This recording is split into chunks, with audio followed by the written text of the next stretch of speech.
राहुल और प्रिया का प्यार स्कूल से शुरू होकर कॉलेज तक पहुंच चुका था। दोनों एक दूसरे से बेहद प्यार करते थे और दोनों ने एक साथ ढेर सारे सपने देख रखे थे। अपनी खुशहाल जिंदगी के राहुल का ये आखिरी साल था।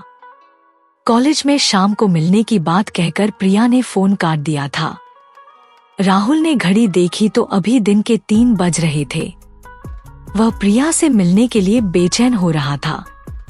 आज राहुल ने महसूस किया कि प्रिया की आवाज में एक बेचैनी सी थी। शाम होने को आई थी।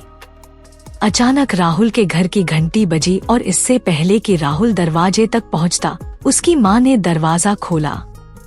वह प्रिया ही थी। उसने राहुल की मां को नमस्ते किया और सीधे राहुल के कमरे की तरफ बढ़ गई। राहुल की मां को उनके प्यार के बारे में पता था, इसलिए वह मुस्कुराकर रह गई। राहुल की मां ने कहा, राहुल मैं चाय बना रही हूँ। राहुल ने कहा, ठीक है मां। फिर राहुल ने प्रिया को गले लगाया। राहुल की बाहों में सिमटी प्रिया ने अचानक अपना सर राहुल की तरफ उठाया। राहुल का जैसे सीना फट गया हो। प्रिया की तरफ देखकर प्रिया की आंखों में आंसू भरे हुए थे। राहुल समझ नहीं पाया कि अचानक से क्या हो गया। फिर उसने सबसे पहले प्रिया के आंसू पोंछे और राहुल ने प्रिया से पूछा, क्या हुआ जान, तुम रो क्यों रही हो?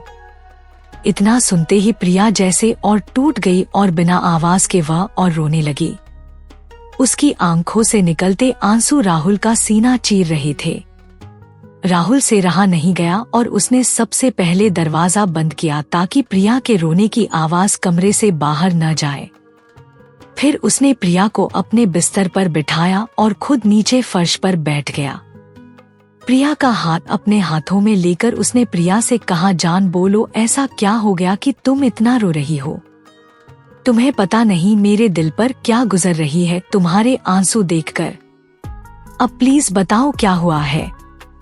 प्रिया ने अपने आंसू पोंछे और अपने आप को संभालते हुए राहुल का हाथ पकड़कर बोली, हमारा साथ यहीं तक था जान, हमारे रास्ते आज के बाद कभी साथ नहीं होंगे।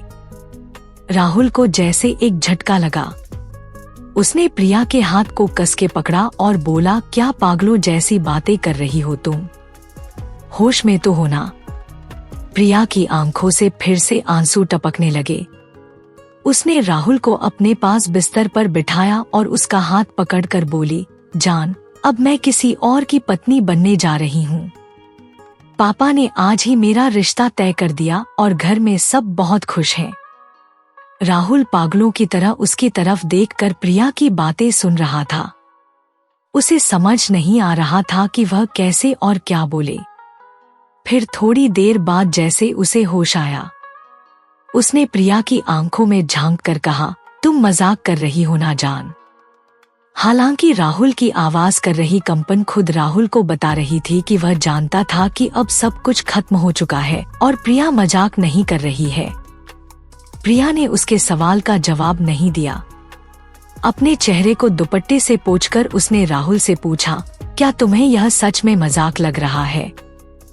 राहुल को अचानक से ऐसा लगा जैसे पूरा कमरा उसकी आंखों के सामने घूमने लगा हो। उसने अपना सर अपने हाथों से पकड़ लिया और एक शब्द न कहकर फर्श की तरफ देखने लगा। सब कुछ धुंधला सा दिख रहा था उसे, क्योंकि उसकी आंखों में आंसू भर आए थे जो अभी अभी उसकी बचपन की मोहब्बत प्रिया ने उसे तोहफे में दिए थे। प्रिया बिस्तर से उठी और दरवाजे की तरफ बढ़ी। राहुल अभी भी वैसा ही बैठा हुआ था।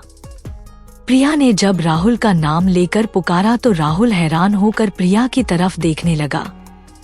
आज तक जो प्रिया उसे जान के अलावा और कुछ नहीं कहती थी, आज शादी तय होते ही उसे उसके नाम से बुला रही थी। अचानक जैसे राहुल को होश आया, उसके चेहरे पर आंसुओं को साफ देखा जा सकता था। उसके होठों पर एक दर्द भरी मुस्कुराहट थी। उसने प्रिया की तरफ गौर से देखा और बोला, तुम ये कहने वाली हो ना कि मैं तुम्हारी शादी में कोई बाधा न डालूं? प्रिया ने यह सुनकर सर झुका लिया और हल्के से बोली, हाँ राहुल, यही कहना था। मुझे पूरी उम्मीद है कि तुम मेरी हालात समझोगे और कुछ भी ऐसा वैसा नहीं करोगे जिससे यह शादी टूटे या मेरी या मेरे घर वालों की बदनामी हो। राहुल हैरानी से प्रिया को देखता रह गया। यह था उसके बचपन का प्यार, जिसे यह तक पता नहीं कि वह ऐसा कुछ करने की सोच भी नहीं सकता जिससे प्रिया या उसके घर वालों का कोई नुकसान हो। क्या इतना ही जानती थी प्रिया उसे? राहुल प्रिया से कुछ कहने वाला था, मगर फिर रुक गया। उसने प्रिया की तरफ देखते हुए दीवानों की तरह मुस्कुराया और अपने दोनों हाथ प्रिया के सामने जोड़े और फिर दरवाजा खोल दिया। प्रिया जैसे ही कमरे से निकली, उसने देखा कि राहुल की माँ वहीं दरवाजे पर खड़ी थी। वह समझ गई कि राहुल की माँ ने सब कुछ सुन लिया है। अपना सर झुकाकर प्रिया वहां से चली गई। राहुल की माँ ने राहुल के कमरे में चाय रखी और उन्होंने राहुल की तरफ देखा। उसकी माँ बेटे का दर्द देख न पाई और बिना कुछ कहे कमरे से निकल गई। फिर राहुल ने चाय के कप को देखा। चाय से निकलती भाप उसे अपने जख्मी दिल के धुने की तरह लगी। उसे प्रिया का चेहरा याद आ रहा था। प्रिया के आंसू अब उसे नकली से लग रहे थे और प्रिया के चेहरे पर शादी तय हो जाने की खुशी अब वह याद कर पा रहा था। राहुल का सिर्फ दिल ही नहीं, भरोसा भी टूटा था। उसने कमरे से बाहर देखा तो अंधेरा बढ़ने लगा था, बाहर भी और उसकी जिंदगी में भी। राहुल की आंखों से फिर से आंसू गिरने लगे।